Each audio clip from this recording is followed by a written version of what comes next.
Oh, I see Teresa is saying hello. Okay, so with me on this training today is Teresa all the way from Spain. Yes, Teresa is a wonderful person, a very sweet person. You're going to find out some things about her today. Yes, and she's a fantastic educator. She's a teacher trainer who works currently with the British Council and the TCE, and she's a material writer, a content writer. You know, she's vast, she's loaded. So she will be joining me in this training today. And I'm sure she wants to say something to everyone. Yeah, so you can please unmute your mic, Teresa, and talk to us. Yeah, go ahead, please. Oh, okay, okay. I have to unmute you. Okay, so, okay.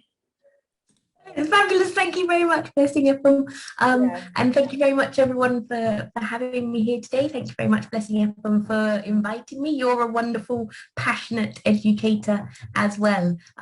So I'm really looking forward to chatting to everyone about it's an unfortunate topic, bullying and discipline, but a conversation that needs to happen. Thank you so much. Thank you so much. It's really a conversation that needs to happen.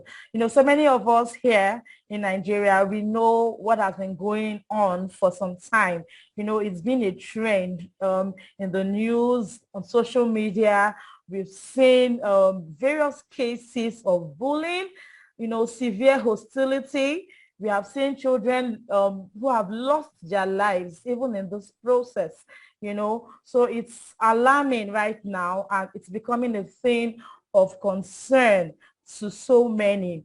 And that's why it's a wake-up call for everyone, not just teachers, parents, everyone. It's a wake-up call. What's going on? How do we resolve it? What do we need to do? And that's the reason why we have put together this training. And I would like to mention that this is an offshoot of the Edupi platform, yes, which I'm the convener of the platform. Yes, so Edupi means educators and parents hangouts. So we do, it's a new platform. It started barely a month ago. Yes, and our goal is to keep enhancing ourselves. We'll be having trainings like this, you know, 3 times in a year, you know. So just this is one of our trainings. This is the very first training we are having. And I'm happy to see some of our EduP members right here. And I'm sure a lot of them are still going to join us. So if you have friends who are supposed to be here and are not here right now, please let them know that we have started. We have started. I want to check. I'm not sure I did not enable waiting room. So everyone should be able to come in. I have disabled the waiting room. So let them know that we have started and it's ongoing. It's ongoing. Okay, so very quickly, I would like to share my slide for this training.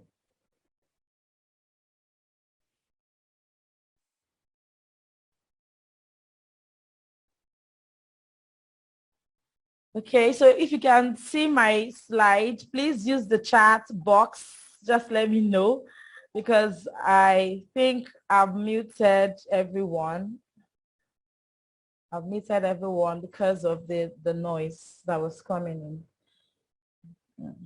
So if you can see my slide, please use the chat box.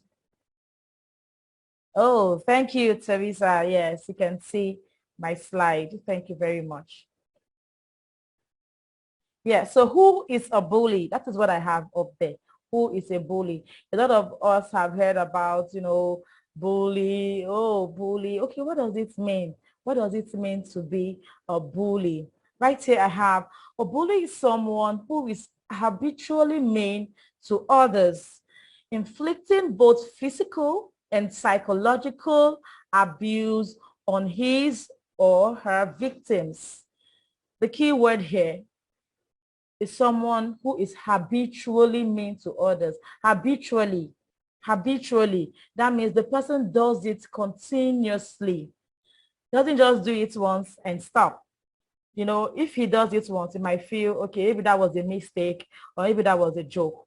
But a bully does it habitually, you know, and it could be physical, it could be a psychological abuse on his or her victims.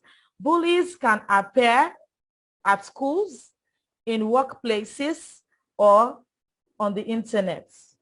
So it's not only in schools that we have bullies. We also have bullies in workplaces. We have bullies at home. We have bullies on the internet. We're going to be seeing the different types of bullies in another slide shortly. Now, bullying can also take on an international scale when nations bully each other with their politics and militaries. We see that, we've heard about, I don't have to start mentioning countries right now, but we've seen and we've heard about nations who have, you know, continuously bullied themselves over the years, you know. So it's not something that is common to a specific group of people or a specific region, you know. It's something that is becoming a global trend. Wherever you have humans, where you have human beings, expect cases of bullying. You know, bullying can be extremely harmful on every level, and there are varieties of ways to deal with bullies. Yes. Now I have right beside it, what are bullies? Bullies are people who say mean things, people who say hurtful things, people who say things that are abusive, you know, to human emotions, you know, to your personality, that say things that will purposely make you feel bad, you know. So anyone who does that continuously, habitually, is a bully. Bullies are people who want to hurt others. That is their goal. It's like seeing people feel bad makes them happy. You know, when they see that other people feel hurt, feel oppressed, feel intimidated, feel unhappy, they derive satisfaction. Mission accomplished. That is who a bully is. Now, bullies are people who leave others out, you know. So bullies might want to feel, I'm in charge here. I'm in charge here. Don't say a word. Please leave this place. You have the right to stay here, you know. So those are bullies, people who are authoritarians, you know, who want to show that they have power to subdue others. Okay, so I go to the next slide.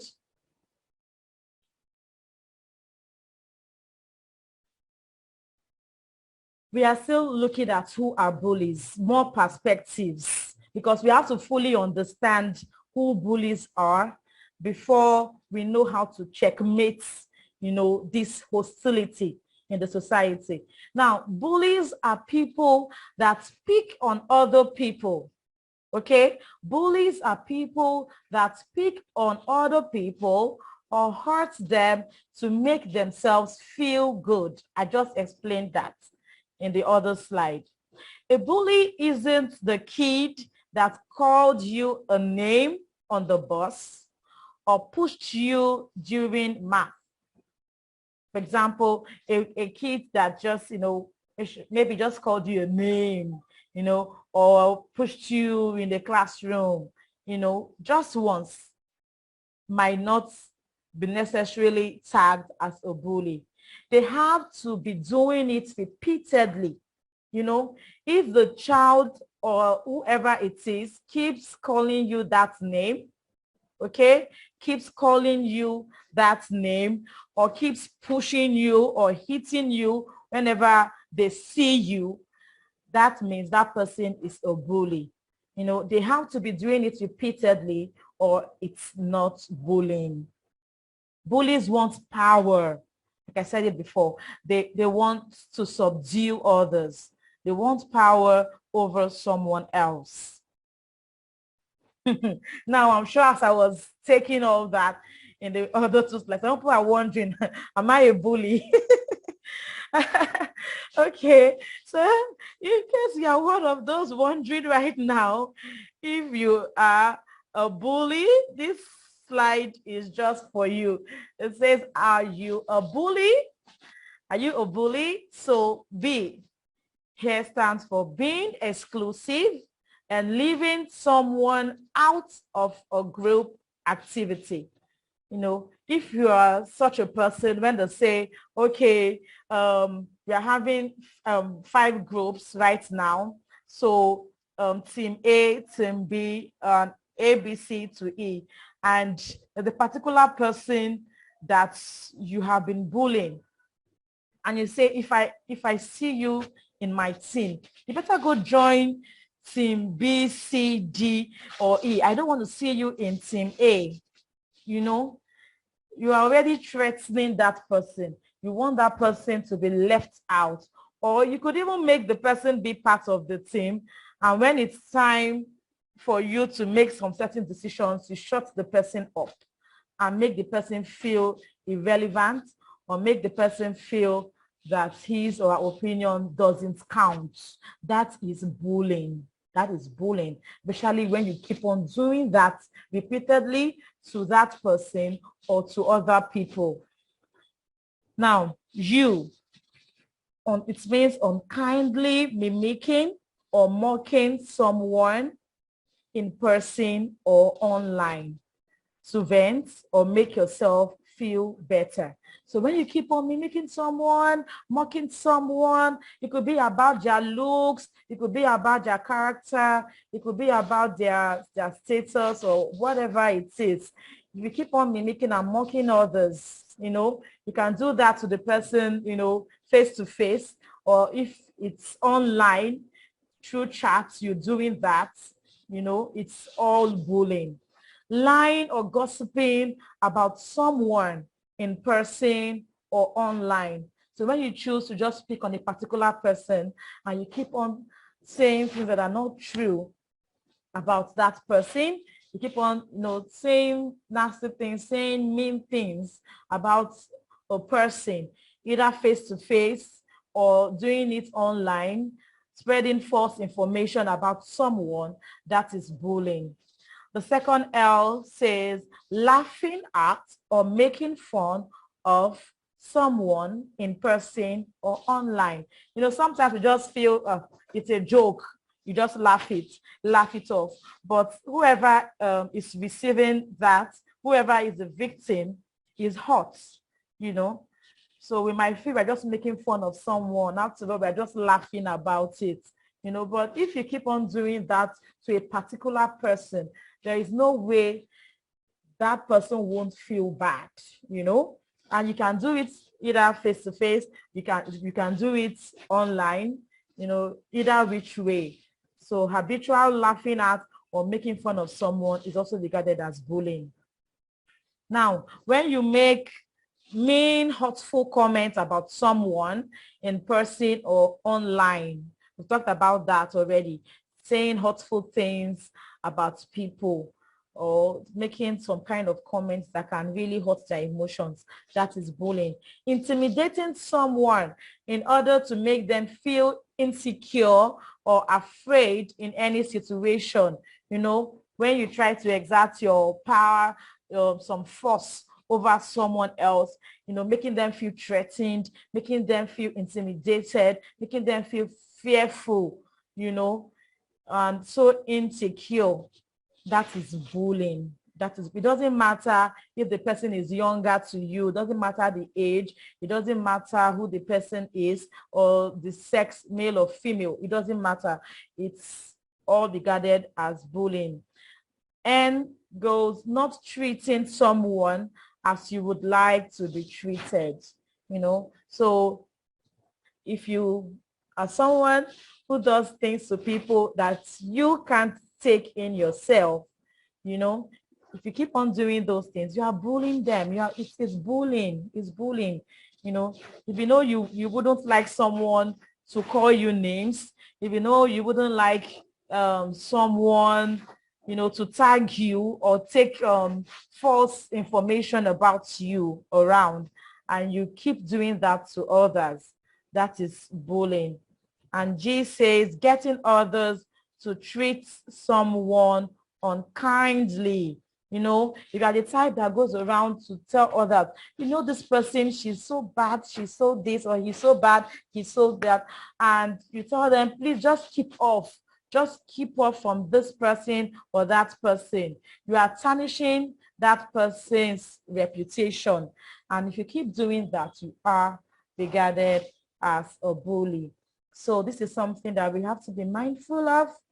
You know, all these things I just read right now are common to bullies.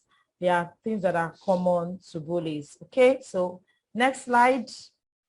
Okay.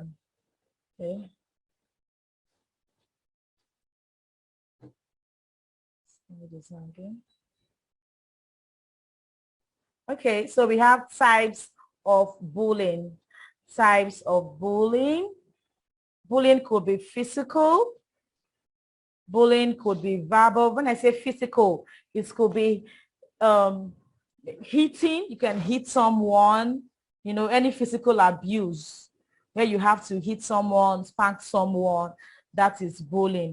Verbal abuse, when you use hurtful words, you say things that are not nice to people, that is verbal bullying. Okay, now we have relational bullying, and in my research I found out that relational bullying is common to youth.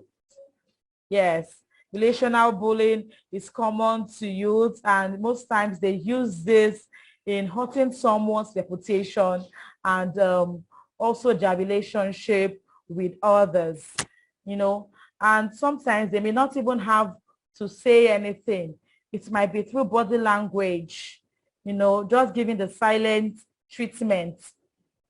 All right, so every time this person comes to you, you wouldn't say anything, but you make the person feel as if he or she doesn't exist, or he or she is not needed, or he or she is not wanted. Okay, those are signs of relational bullying. Okay, and it could also be forcing a friend to pick sides. You know, maybe there's a disagreement and you might not be necessarily correct, but you're forcing a friend to pick sides with you. Okay, forcing a friend to say you are correct when you are not correct. That is bullying. That is bullying. When you are trying to, you know, stop two people from being friends, you are trying to, you know, come in between them and make one person feel the other one is bad. That is bullying. All those are signs of relational bullying. We have cyber bullying as well. This is done online. When you keep sending false, mean, or harmful content or information about someone online, that is cyberbullying. You know, there is a lot about this that we can talk about, but it's not really the focus of today's training. We also have sexual bullying. This will be in connection with a person's body or a person's sex, maybe a boy or a girl. You can say, oh, because you are a boy, you know, I won't relate with you. Because you are a girl, I won't relate with you. All those. And it could also be physical sexual abuse. So that is sexual bullying. Then we have prejudicial bullying. When you bully people, or when you see people who are different from you as being inferior, and you start to bully them, you know, based on, maybe it could be based on a disability, it could be based on their gender. So probably someone is blind, or someone someone is on a wheelchair, or no, different kind of disabilities. You feel because the person is different, you can bully the person. That is prejudicial bullying. Okay, I talked about gender before. because the person is male or female. You know, you treat the person awkwardly because, or differently because it's a male, or awkwardly because or she's a female. That's prejudicial bullying. Okay. And it could also be based on race, you know, because it's from a different race, a different country, a different skin color, you know, and you treat the person differently. That is bullying. That is bullying. Okay, so all these are the different types of bullying. Now, causes of bullying. What's the cause? These bullies, what make them to bully others? Yes, when you look beneath the surface, really, what's the cause? What's the cause of bullying? You know, what makes one to become a bully? What makes one to become a bully? Okay, so we can see this boy. You can see a boy in this picture. You can see that he looks angry, you know. You can see his expression, you know, and you can see that he's ready to vent at any time, you know. So there are different causes, different things that could cause someone to bully. Number one is abuse. Most people who bully are victims of abuse themselves. They are victims of abuse themselves. You know, most times they need help. They need help, but they might not have anyone to help them. So they just want, you know, to have their way forcefully. And, you know, in doing this, they tend to bully others. Now, another cause for bullying could be fear. You know, they are so afraid, but they put up this face of, oh, I'm strong, oh, I'm in charge, whereas deep down, they are living in fear. And that's why if someone is a victim to a bully, if you are able to stand up to face the bully, you'll be so shocked at the bully's reaction because he wasn't expecting you to stand up. Actually, the bully was in fear, but you standing up to face the bully actually threw him off balance, you know. But not every time someone will be in a position to face a bully. So if you know you're not in that position to face a bully, it's better you find, we always advise that you talk to someone who can approach the bully on your behalf. Okay, so other causes of bullying could be seeking attention. You know, the bully may just want to seek attention, want to be in control, you know, just want to seek power, you know, to show that I'm in charge, you know, that's attention seeking. Some others could be based on peer pressure. So if you have friends who are bullies themselves, you have people who have this nature of oppressing others as your friends, and you don't want them to look down on you or see you as, oh, you don't have the guts. You know, things like that push people, especially the youth, children and teenagers, just to make their friends happy that, oh, yes, I can do it as well. You know, I have the power. I can command respect. To make their friends happy, they become bullies. Another one could be poor self-esteem. Poor self-esteem. When you don't even have confidence in yourself. You know, people may see you as, oh, he's bold, but deep down, you don't have confidence. So you feel you can take it by force, you know, because you are not confident enough to, you know, get along with others and relate with them nicely. So you have that bully has a poor self-esteem, you know, and that's the case with many of them. Sometimes they are unsure how to make friends. So they feel, oh, if I threaten this person, he might start begging me, and from there we could be friends. That might be, you know, their thoughts, their mindset, because they don't know how to make friends. So they think if they oppress someone long enough, the person might begin to have some respect for them. And from there, they could, you know, finally become friends. You know, so that's just the mindset of most bullies. And we have, most of them have been bullied themselves. Yes. Some people who have been bullied and it wasn't handled properly eventually turn out to become bullies themselves. Yes, that's very true. Yes. And we have trauma. I have trauma, I would say it's emotional response to a terrible event or series of events. Somebody that is passing, that has passed through trauma. Okay, that means emotionally he's not stable. He's not stable. So many bad things has happened to him or to her, and he's just trying to vent the frustration, vent the anger, and he's doing it the wrong way. So that could be that could be a reason why a person might turn out to become a bully. Then we have poor coping skills. Poor coping skills, someone who is easily frustrated, and you're not able to manage your emotions, you know, you're not able to manage your emotions, you're not able to, you know, have that prestige for yourself and say, oh, okay, I'm going through this. Can I talk to someone about it? Instead of doing that, you vent and you pour the annoyance on others, you know, so that's poor coping skills. When you get frustrated easily and you are quick to respond emotionally, yes, in anger, that means that such a person has poor coping skills.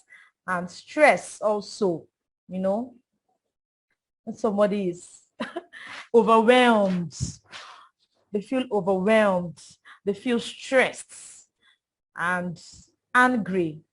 That could be a reason for someone becoming a bully. Now, permissive or authoritarian parenting. You know, it's a very common saying here, especially in Nigeria. We say charity begins at home. Charity begins at home.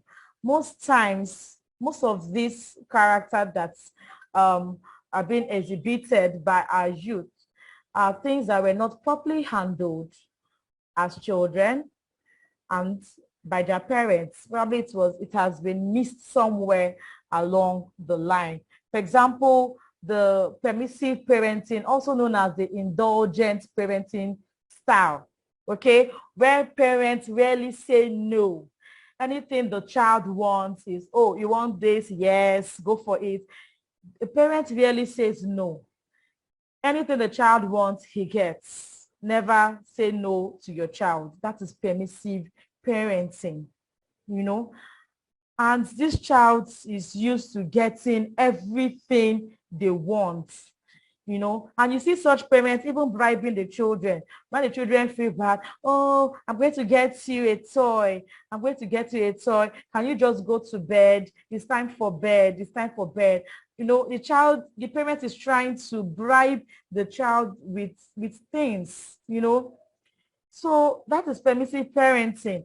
A child should be able to understand when the parent says yes, it's yes. When the parent says no, it's no. Okay, so that's one of the reasons why a child could eventually turn out to become a bully when he's used to having his way, getting all that he wants. So he might feel other people are not responding like he has been raised up, the way he has been raised by his parents. And before you know, he becomes a bully. He starts to fight them. I said, I want this and I must get it, because that is what he's used to. So permissive parenting, it's actually one of the causes, you know, of bullying. Then we have authoritarian parenting. These ones are too strict. Too strict, you know, very low level of warmth, very low level of responsiveness. You know, everything the child says is no. Even when the child asks a question, why are you asking me such a question? You know, you know, too strict.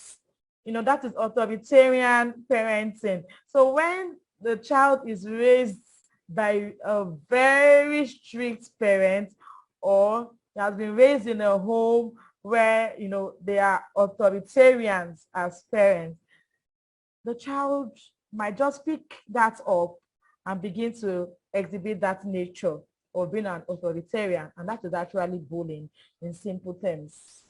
Okay, we have sensory processing disorder. This is a neurological condition in children that affects the way the brain processes information from their sense organs, okay, from their senses. Okay, so it's a medical condition. So such children might just act without thinking. They might just do something without thinking, and later they might feel bad about it later on. But at that point, it's a disorder, you know, it's like an illness, you know. So that could cause a child to become a bully. Then mimicking media. You know, some people, they see these things, you know, in movies, they see it in stories, and they just want to try it out. You know, maybe you watch one of those horror movies, or one of those, you know, those movies where someone was bullied, and I feel, oh, that person is a hero. You know, the way our children and our teens feel about these superheroes. Oh, that's a superhero. I want to be like that superhero. And you see them acting like one, you know, and, you know, from trying to becoming a superhero, they are indirectly becoming bullies, you know, and that could be another cause of bullying. Okay, so I go to the next slide.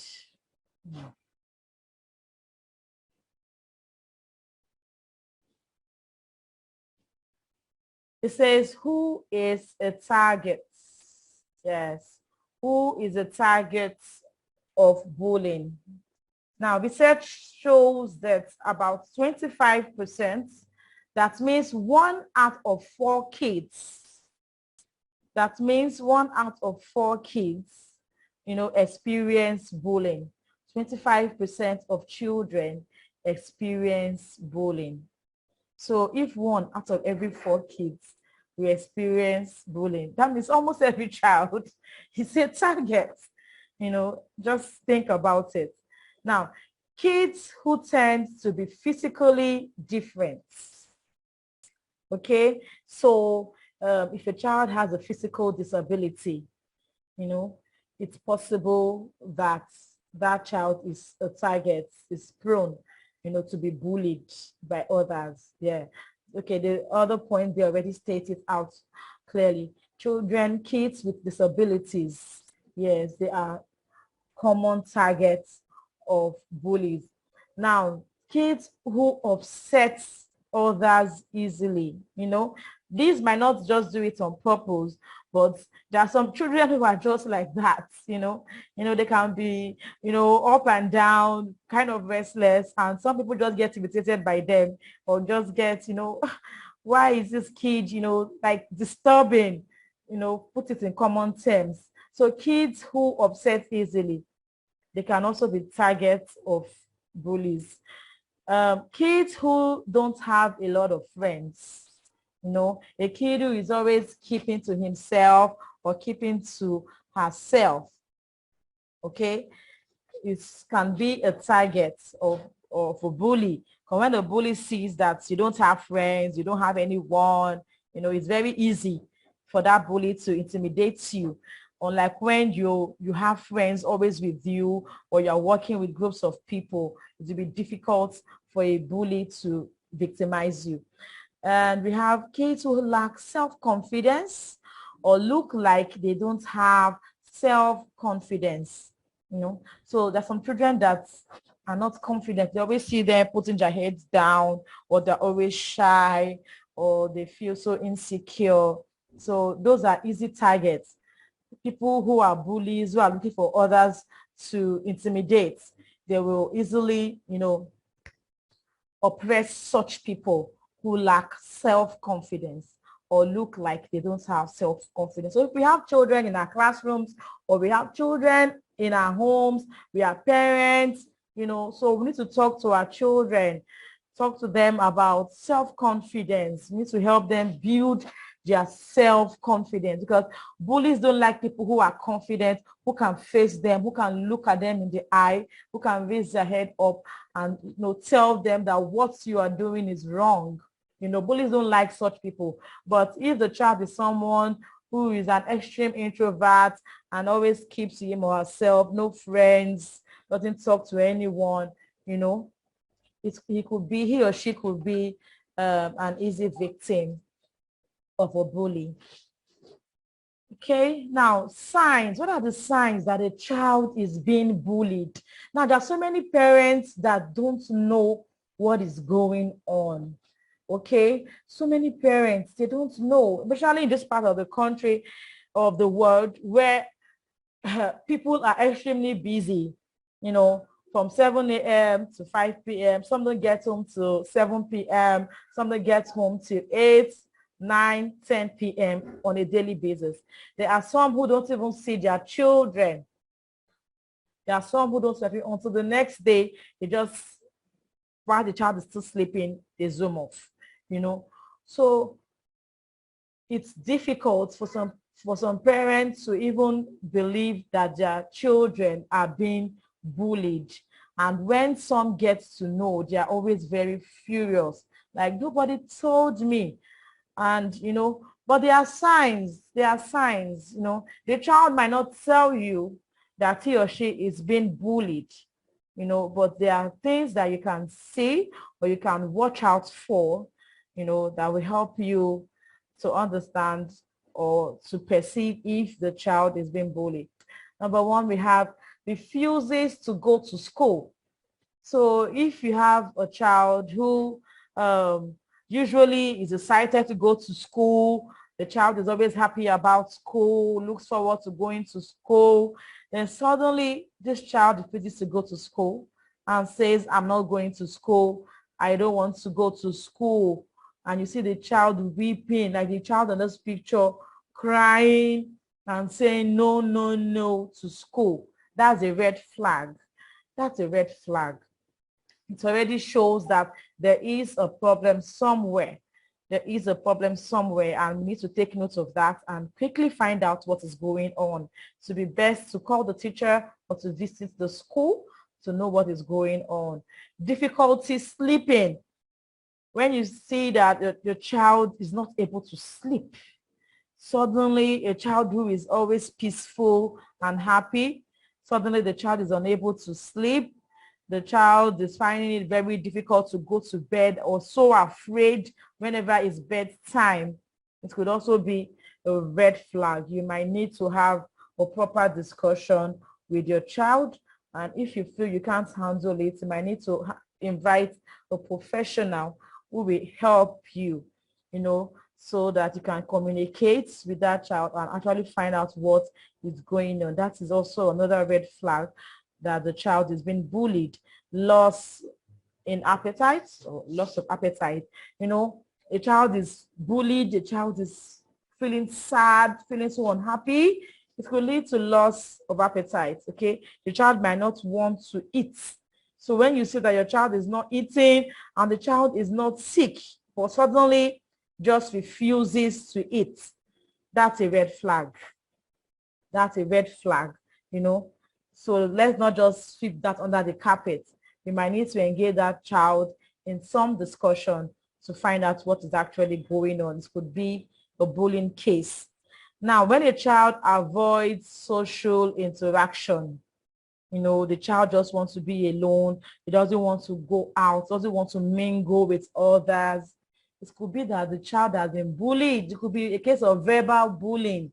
You know, maybe the child has been, so many things have been said about his looks or his appearance or his behavior or how he looks so different. You know, things like this can make the child to avoid social interaction. And that is a bullying case that needs to be discussed. Then sudden loss of friends. You know, a child who used to be so friendly, he used to have so many friends. Suddenly, all his friends are gone. No one is playing with him. No one is coming around him. That could be a sign that the child is being bullied. It could be a case of relational bullying. It could be that someone has gone about to say negative things about that person, or has gone around to tell his or her friends not to play with him or her again. You know, that could be a case of relational bullying. So you need to have a proper discussion with that child to find out what is going on. Sometimes these children, they are usually so afraid to open up. So you might need to go the extra mile, you know. So you shouldn't just say, I've asked him, he's not talking. I've asked him, he didn't say anything. You know, you have to go the extra mile. If you need to go to school, if you need to get a child's class teacher, if you need to get a professional involved, please do. Now, when a child keeps having repeated physical injuries, unexplained physical injuries, you know, you ask the child what happened, and the child is not telling you anything that makes much meaning. You know, probably is hiding something, has been threatened by the bully. If you ever mention my name, if you ever talk about what happened, you will get much more than this. You know, it could make that child feel withdrawn, you know, and the child might never tell you what happened. So when you see repeated physical injuries on a child, it's a red flag. It's a red flag. It could mean that that child is being bullied, and that child may never tell you about whatever is going on. But you have to take note of it and act on it. Now, isolate self. The child is always on his or her own, shuts himself or shuts herself out from every other person. That is a clear sign of bullying, a clear sign of bullying. The child that keeps isolating him or herself, you know, so child might not tell you about it, but these are signs. These are signs that we have to take note of as parents and as educators. Now, declining academic performance. You know, a child that used to perform very well, suddenly begins to have the F grades. You need to find out what's going on, especially if that child is someone you know is intelligent and someone you know has the capability to excel in school. You need to find out what is going on, that the child is not being bullied. We have seen cases of some students that will write an examination and their classmates will take their script and tear it to pieces, you know, making that child, you know, score an F. You know, several things can happen around the child. It could even come from the teacher. Probably the teacher doesn't like the child, you know, so no matter what the child writes down, the teacher doesn't see any good in it. So we need to take note of those things. So the bullying case can be from friends. It will be from anyone, from adults as well, not only from a child. Okay, let's run through the next one.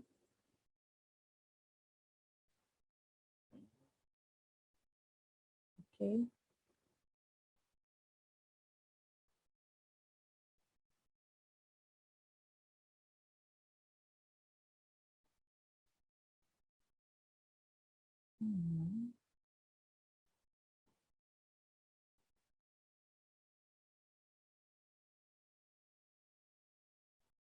Okay, let me go to the next one before this. Okay, so we just finished this slide and we are here. Okay, so now warning signs that a child is being bullied. What are the warning signs that a child is being bullied? Now, what I have on the screen now are the warning signs at school. A child that is being bullied at school, how does he behave? How does he behave in class? How does he behave while at school? Number one, usually the child is quiet and shy. So if you're a teacher here and you notice that, a particular child is always quiet and very shy, you might need to engage that child in a discussion. You need to find out more. Don't just assume that that child is very quiet. Oh, she's a shy type, or he's the shy type. You might need to discuss with that child to find out what is actually going on. And you have when the child appears anxious and unhappy. You see a child that is always looking sad, moody, unexplained happiness. When you try to find out what's making the child unhappy, the child isn't telling you anything in particular. It could be a case of bullying, and you need to be more observant. You need to be more observant, because these children might never mention the names of anyone who is bullying them, because of the fear that has been put in them by whoever the bully is. Now, the child might also have few friends. That if the child even has any friend at all.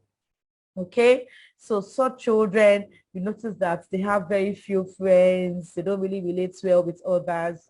It's a sign.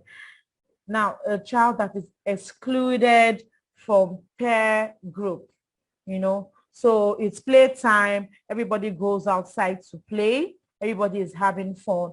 But you just notice a particular child that keeps to him or herself, and nobody is going to meet the child to say, can I play with you? Can we do this game together? And even when the child tries to play with others and they say, go away, we don't want you here, we don't want you in our group, please. This group is not for you. Go and play with people of your type. That's a case of bullying. So when you notice that as a teacher, you need to be attentive to that. And we have a child that is among the last to be chosen for team games.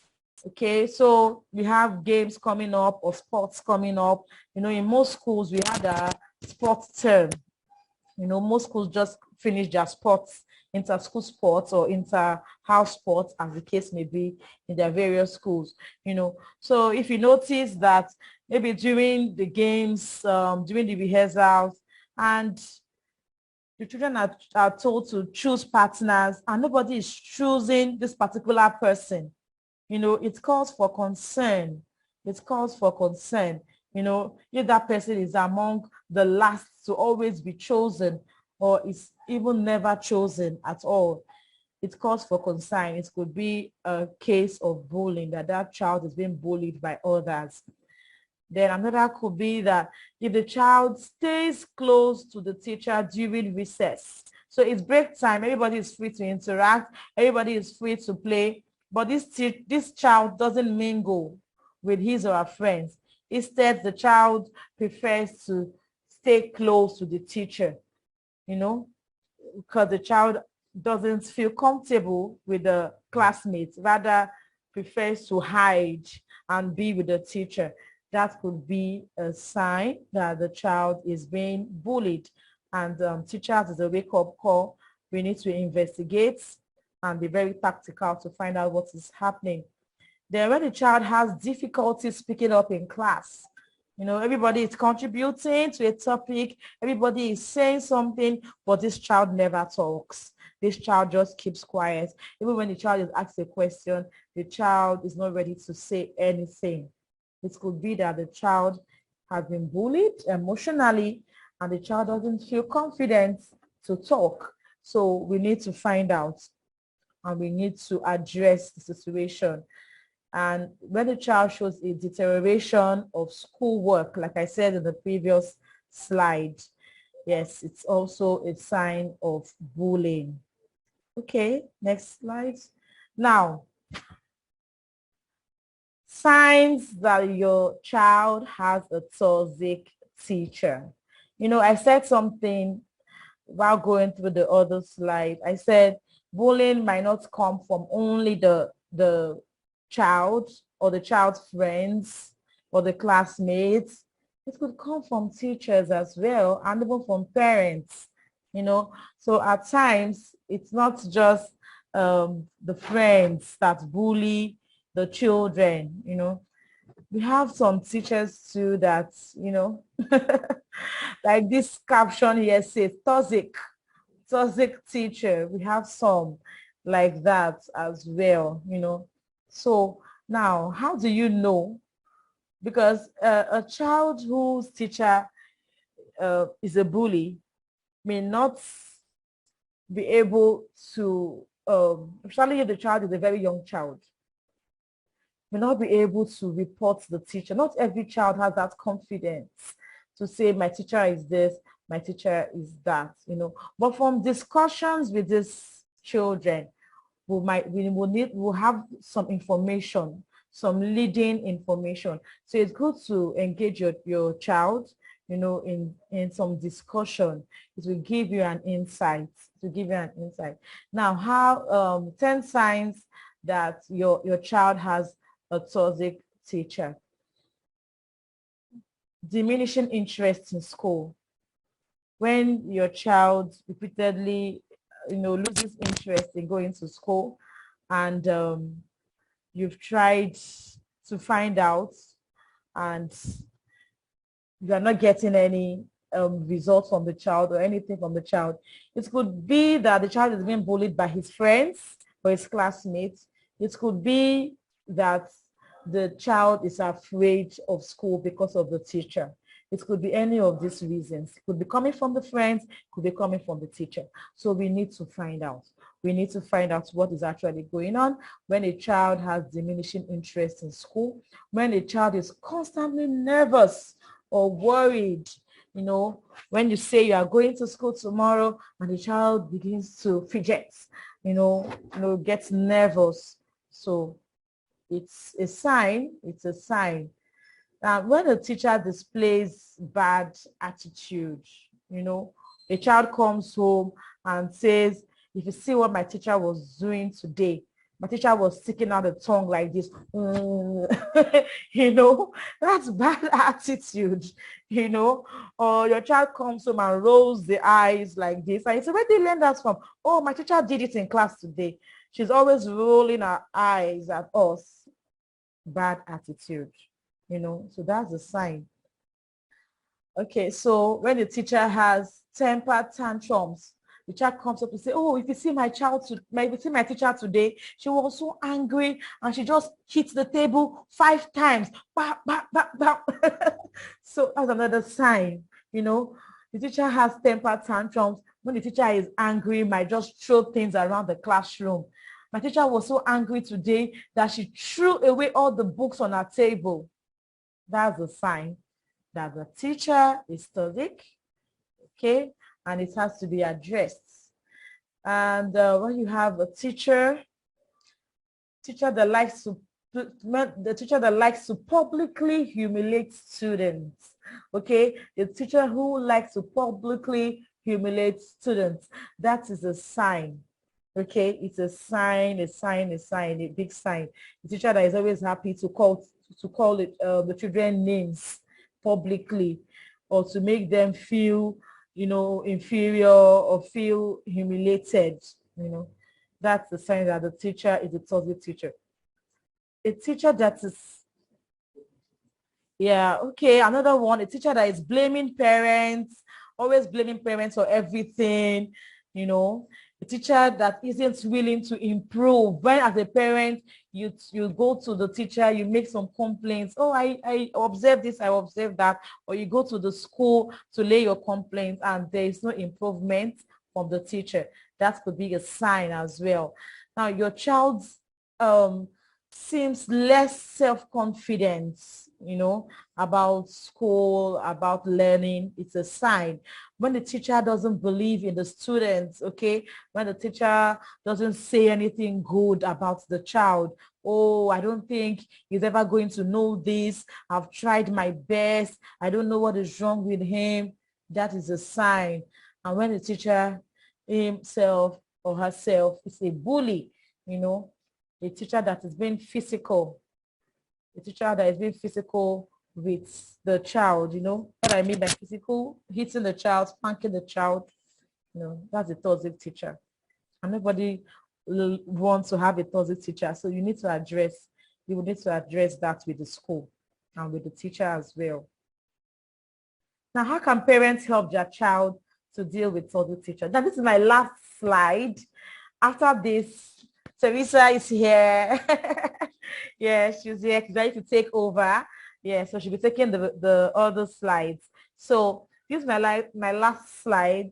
And it says how parents can help their child deal with toxic teachers. How can parents help their children deal with those teachers we just read about in the other slide?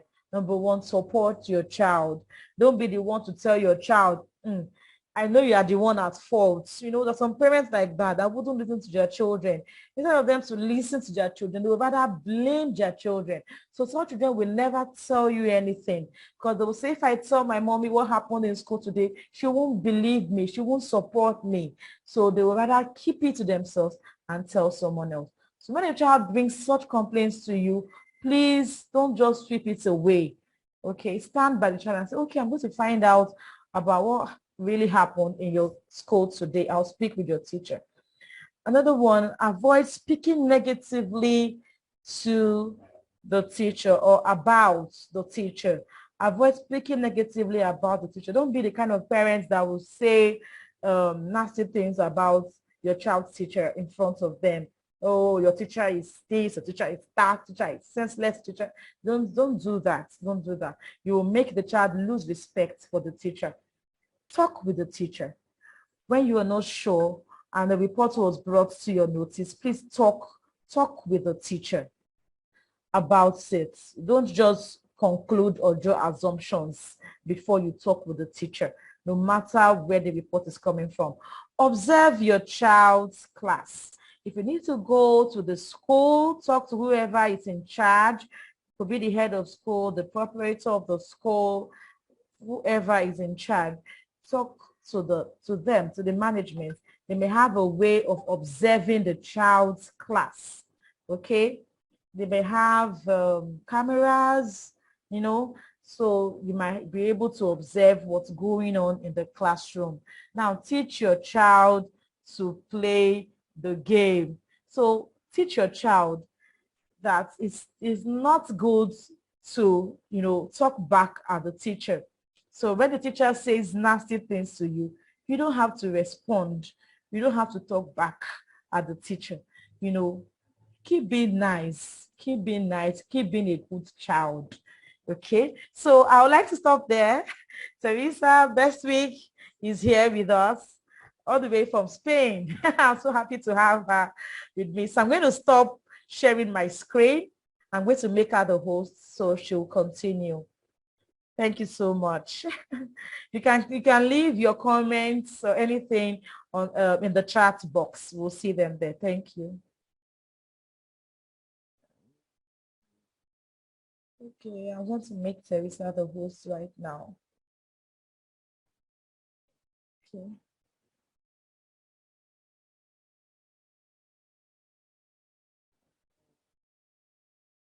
Okay, I'm going to ask you to unmute your mic, Teresa. Yes, I want to make her the host.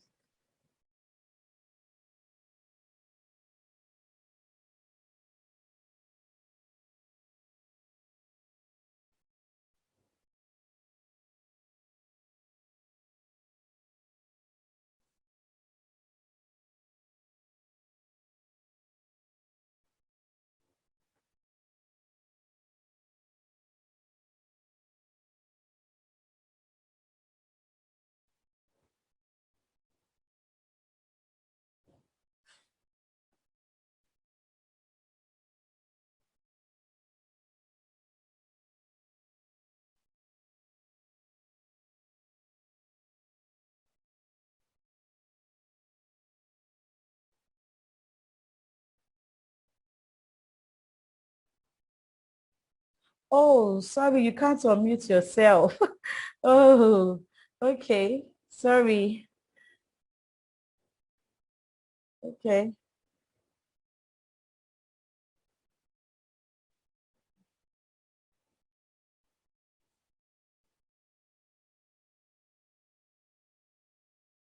Just a minute.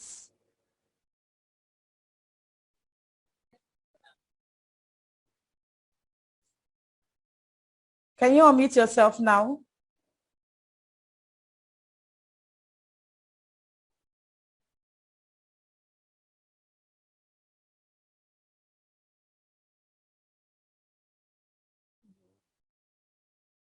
Okay, how to reclaim host.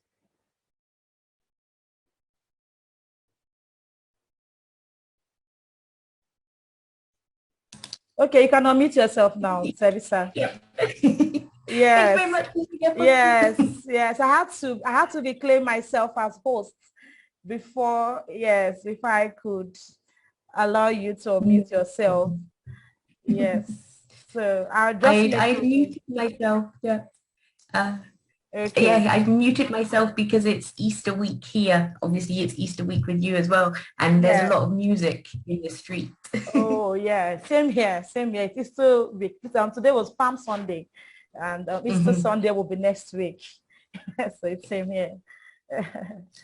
Yeah, well done. Well, yep. So I mean, great presentation there by Blessing Epum, and there's a lovely comment here from Meg Sati, asking to have the information shared.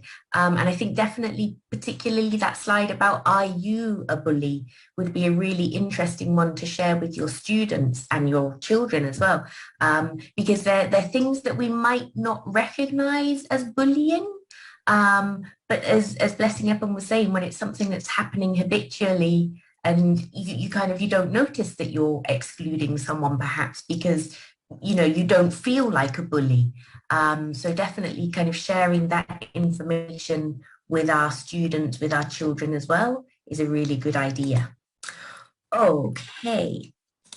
So we're going to move on. The last little bit of this session is going to be thinking about discipline. I'll read out the slides. There's quite a lot of text on them, and I know some people will be accessing this on their mobile phones, so perhaps it won't be very easy to read. So first of all, what is discipline? So discipline is helping your child learn how to behave, as well as how not to behave. And it works best when you have a warm and loving relationship with your child. And this is definitely true not only as parents, but also as teachers. If we're too authoritarian as teachers, if we don't have that warm and loving relationship with the children that we're working with, we won't be able to instill good discipline in our classes. So discipline doesn't mean punishment. Okay. In fact, discipline and discipline strategies are positive. And we'll talk a little bit in a minute about the 5 types of discipline. So they're built on talking and listening, and they guide children towards knowing what behavior is appropriate, whether you're at home, at a friend's house, in childcare, preschool, school, and then moving that on further to the workplace as well. So we're setting them up not only for life as children, but we're giving them life skills as well by instilling good discipline in them. It's also about helping them to manage their own behavior and developing other important skills like the ability to get on well with others. And then this idea of managing their behavior, it's also about learning to understand, manage, and express their feelings.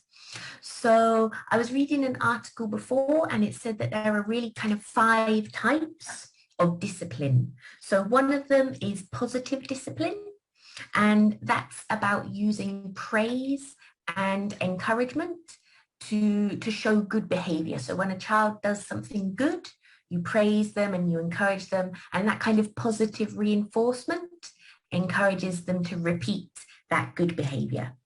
The second type is gentle discipline.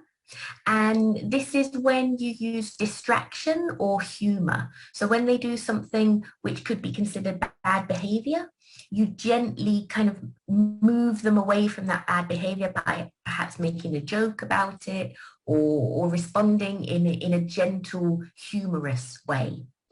The third type is boundary-based discipline, and this is the idea of giving rules and then consequences. And this is really important. Whatever type of discipline we're thinking about is consistency. So when we set the rules and our children, our students know what the limits are, it's important that those limits and the consequences of bad behavior are consistent. And also that the punishment or the reaction to bad behavior isn't I've forgotten the word, that it's normal. It's not a kind of overreaction. So if a child does something which could be considered bad behavior, that we don't respond in an overreactive way by, for example, okay, 1 month and you can't go out, or 1 month and you can't use your phone. Okay, we need our reactions, our punishments to be measured as well. The fourth type of discipline is behavior correction. So this is when we reward their positive behavior and we kind of ignore the bad behavior. Obviously, we're talking about kind of minimal things here, not serious bad behavior, but the idea is that, again, it's positive reinforcement.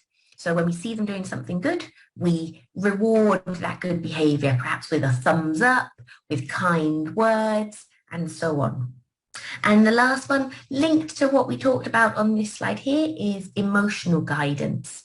So it's talking to our students, talking to our children about how they're feeling, showing that their feelings are valid as well, and teaching them how to manage their feelings. Okay. So when we think about discipline strategies in school, there are some different things that we can do. For example, showing and telling. We need to be good role models for our students as well. And we can teach them right from wrong with calm words and actions. Okay, so this could be as well, it could be part of an ongoing routine with your students to talk about what is good behavior in the classroom, what happens if people behave in an incorrect way, what are the consequences of that behavior. And if you build this into your routines, then your students will understand what those limits are, what the boundaries are, and what the consequences are. And this can happen with students from any age. My background is in teaching English as a second language. So obviously when we have children who are maybe 4 years old, we can't explain to them in English a lot of the rules, but we use a lot of pictures as well. And sometimes something even as simple as having kind of images of good behavior on green paper and images of bad behavior on red paper. Simple things like that can make even our youngest students aware of what behavior we're expecting from them in the class.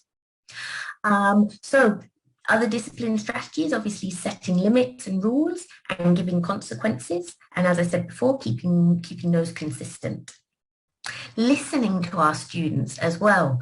As Blessing Epum said before, you know, perhaps children have had really authoritative parents, and we as teachers don't want to be too authoritative either. We need to be in control, but we need to give space to our students to share their experiences, their opinions, and their feelings as well. So we can give them our attention. We can make sure that we dedicate time to talking to our students. And there's this idea of catch them being good, this positive reinforcement, not only the student who's prone to misbehavior, but the classmates as well. So praising other people when they do something good can be a positive reinforcement for the child whose behavior we really want to manage. Be prepared for trouble. Obviously, with all our great strategies in place, children have bad days as well. Something could happen at home, on the way to class, in the playground, that causes them to react badly that day. And it's going to happen, so we need to be prepared for that as well. And this idea of redirecting bad behavior, so this distraction strategy or humor strategy can be a good one to use in the classroom as well. Generally, though, what we want to do is create a positive feedback loop. So we want students to behave well, be praised for that good behavior, and feel good about that. So there's this ongoing management of their behavior through positive feedback. So talking about how we perhaps discipline our children at home. One of the main problems, as Blessing Epum mentioned before, parents are working long hours, perhaps they don't have time to spend with their children, perhaps they're not seeing their children for extended periods of time, they're overworked, they come home, they're feeling stressed. And stress can be one of the main reasons for parents overreacting. So if we can kind of give ourselves time as parents to breathe, if there's a negative situation with our children, if we can take 5 deep breaths before responding to their behavior, that can have a positive impact in how we deal with them. As well, planning one-to-one time with our children, even if it's just 5 minutes to talk to them. And as Blessing Epum said before, finding out how they're getting on at school, are they being bullied, or do they have a toxic teacher? What are they enjoying about life at the moment? All these things, that one-to-one time can be really useful and makes them feel loved and a part of the family. So some ways in which we kind of respond negatively to our children's behavior, spanking, which I believe now is illegal so children can obviously contact the police if they have been physically abused by their parents, because really that's what it is. You're a bigger, stronger person than your child generally. So the American Academy of Pediatrics advises that parents and caregivers should not spank or hit children. Instead of teaching responsibility and self-control, spanking often increases aggression and anger in children.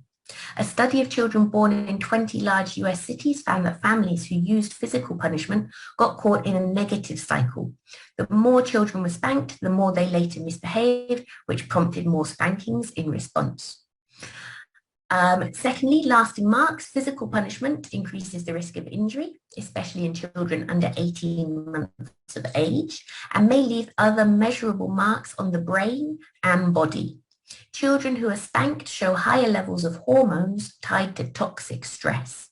Physical punishment may also affect brain development.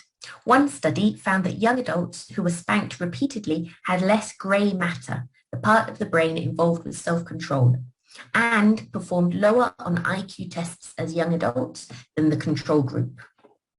Just need to move my...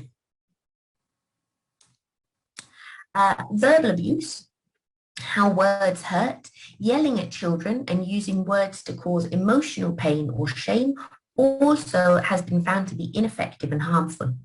Harsh verbal discipline, even by parents who are otherwise warm and loving, can lead to more misbehavior and mental health problems in children. Research shows that harsh verbal discipline, which becomes more common as children get older, may lead to more behavior problems and symptoms of depression in teens. And so this is really important as well, these points about how we discipline our children, because as Blessing Epum pointed out earlier, one of the causes of bullying is that perhaps those children themselves have been bullied, or authoritative parenting, or they're being disciplined at home in a negative way, and so they're taking out that frustration in school with their classmates because they don't know how to deal with those emotions. If they have parents who don't respond to them in a good way, then they don't know how to talk about their feelings, they don't know how to share their experiences, and then that can lead to them bullying others. One interesting quote, though, that I did come across, which I think is absolutely lovely, is there are no bad children, only bad behavior. And I think that's really important for us as teachers and as parents as well. Children aren't bad. Sometimes they do bad things, they misbehave. But part of it as well is part of growing up. Our toddlers maybe misbehave because they're curious, they're interested in finding what limits there are. And so another suggestion that I read was that with younger children, the first time they do something which is bad behavior, rather than punishing them, talk to them about why it's bad. Because if it's the first time they've done it, they had no prior knowledge that that was a bad action. You know, they're young, they're looking, they're curious about the world, they're curious about what happens when I do this, but they might not have the cognitive ability to realize before they act that it's actually bad. Okay, so we talk to them about what they did and why we shouldn't do it, but don't punish it unless they do it again, because then that shows that they haven't listened to you. So that's one tip that I found. And one other thing that I was reading about, particularly with young children, as I mentioned before, the punishments or the consequences for bad behavior, they need to be fairly measured. And with young children, just a 1 minute timeout will be enough. If you try to give them a timeout for an extended period of time, it won't have a positive effect because children have very limited attention spans. So if you can keep the timeout short and talk to them at the end of the timeout about why it happened, what action caused it, etc., it will have a much more positive effect in the long term than giving them a 5-minute timeout, for example. Okay, so it would be interesting to hear in the chat box about any other strategies that you have for dealing with bullying or working with discipline in schools and at home. As Blessing Epum said as well, you know, there are different ways to deal with bullies, and some of the things that work with one bully might not work with another bully because perhaps their reasons for bullying are very different. So this was one other interesting fact, interesting quote that Blessing found when she was preparing this. Facts that adults don't tell you about bullying. Communication doesn't work on bullies. Telling a bully they're making you feel bad is the wrong way to go. They want to make you feel bad. That's the point. So, you know, she mentioned kind of standing up to the bully and showing that you're not afraid of them can be positive in some cases. With other bullies, that might not work because, you know, for you, your opinion doesn't matter to them. So if you say, you know, you're making me feel bad, they don't care, unfortunately. So it would be great in the chat to hear about any other strategies that you have or any other comments you have about bullying and discipline.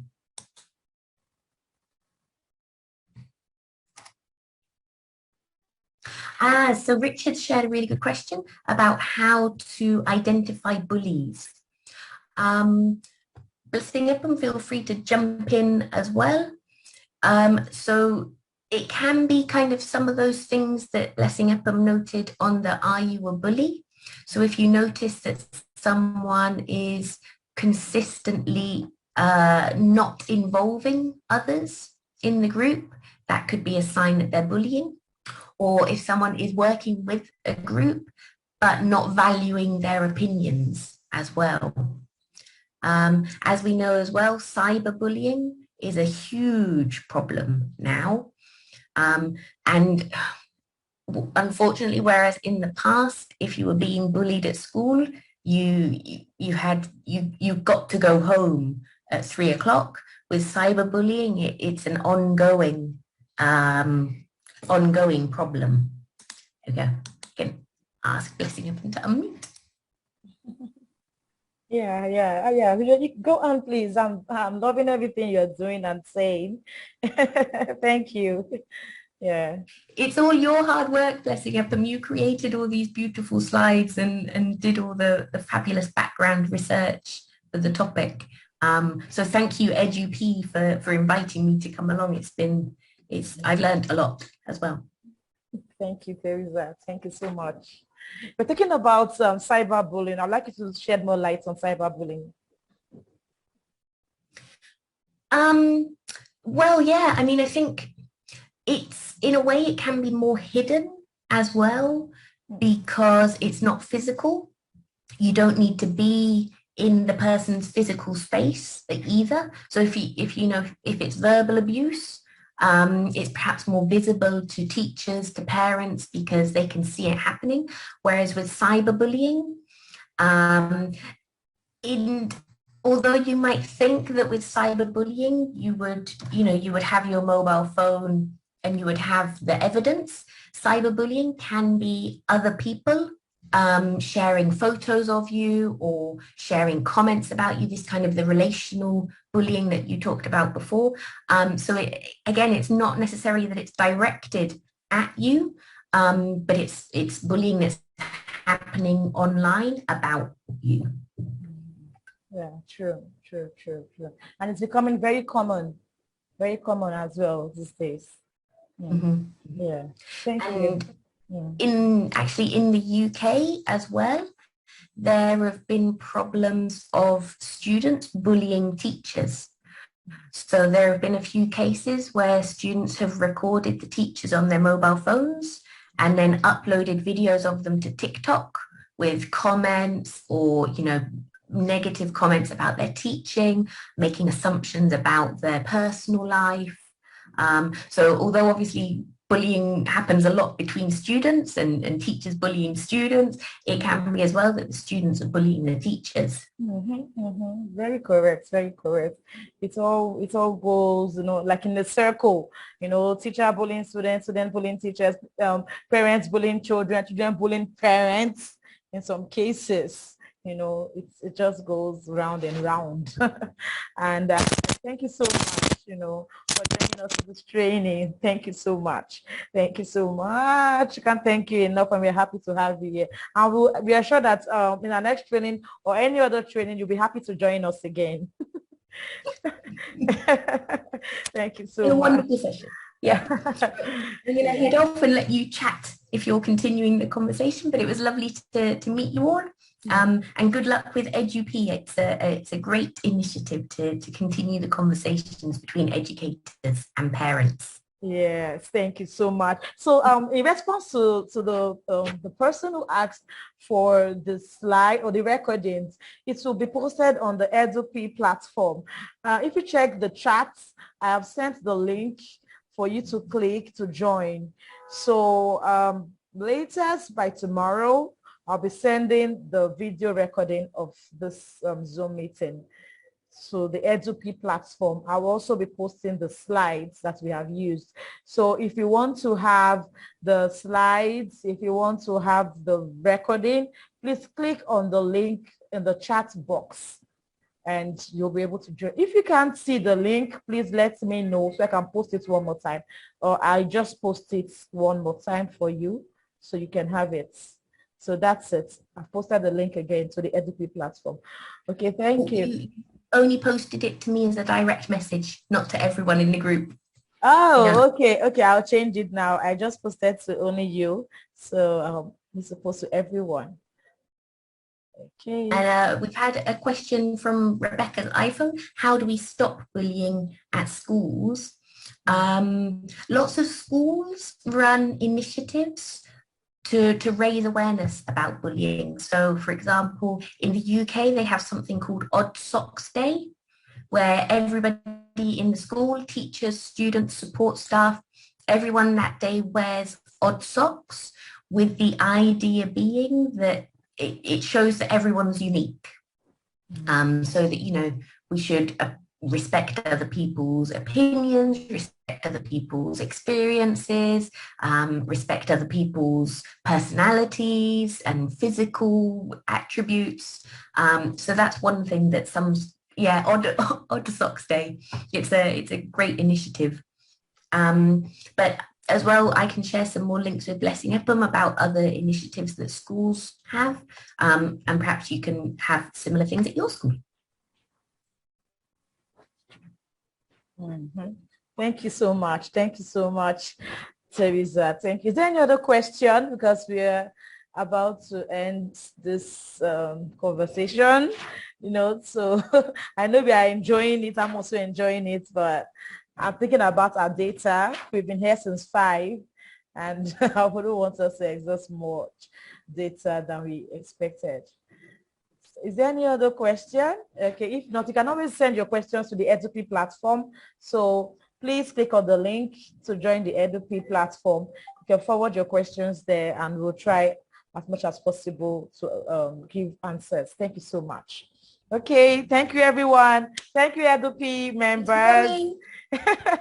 Okay, so Teresa, can you just help to unmute everyone so that we can just say our goodbyes and good nights? Yeah. Yep. Okay. Okay.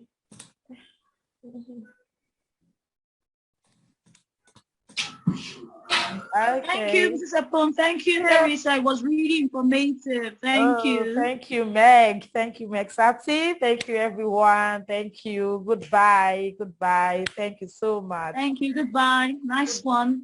Thank I really learned a lot.